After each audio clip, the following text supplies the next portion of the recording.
Hello, I am doctor Anuradha. आज मैं आपसे बात करूंगी यूट्राइन फाइब्रॉइड यानी कि बच्चेदानी में गांठ और रसौली के बारे में और इसकी कुछ होम्योपैथिक ट्रीटमेंट के बारे में बताऊंगी। सबसे पहले ये जानते हैं कि यूट्राइन फाइब्रॉइड होता क्या है। यूट्राइन फाइब्रॉइड फीमेल्स में रिप्रोडक्टिव एज में यूट्रस की लाइनिंग के अंदर छोटी छोटी गांठें बन जाती जो फाइबर्स या मसल से बनती है। ये मटर के दाने से लेकर 1 से आधा किलो की साइज़ तक का भी हो सकता है।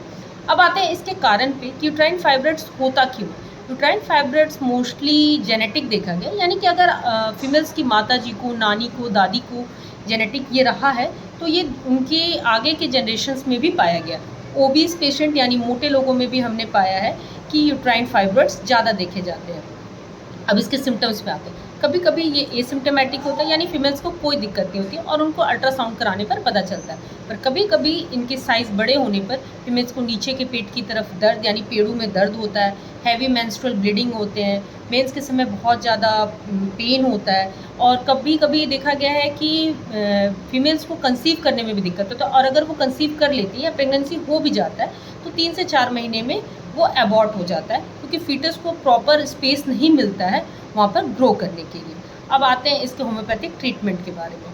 होम्योपैथिक मेडिसिन से मेजॉरिटी ऑफ केसेस में यूट्राइन फाइब्रॉइड गल जाती है और ठीक हो जाती है। अभी जो मेरे क्लिनिक में रिसेंट केस आया है वो 12 सेंटीमीटर का यूट्राइन फाइब्रॉइड है। तो इस केस में क्या है कि ट्रीटमेंट कम से कम 1.5 से 2 साल चलेगी। तो अब आते हैं हम इसके होम्योपैथिक मेडिसिन के बारे में। जो सबसे अच्छी मेडिसिन होम्योपैथिक में यूट्राइन फाइब्रॉइड के लिए यूज़ करते हैं वो है ऑराम्यून नैट 3H। इसकी हमें 2 टैबलेट दिन में 3 बार लेनी है। कैलकेरिया कार्ब 200 सप्ताह में 1 दिन, थूजा 200 हर दिन सुबह सुबह 1 बार 2 बूंद लेनी है। इसके अलावा थैलेप्सी बर्सा अगर आपको हैवी मेंस्ट्रुअल ब्लीडिंग होता है। होम्योपैथी में और भी बहुत सारी मेडिसिन है जो हम यूट्राइन फाइब्रॉइड में देते हैं, पर वो फिर सिम्टम्स के बेसिस पर डिपेंड करती है।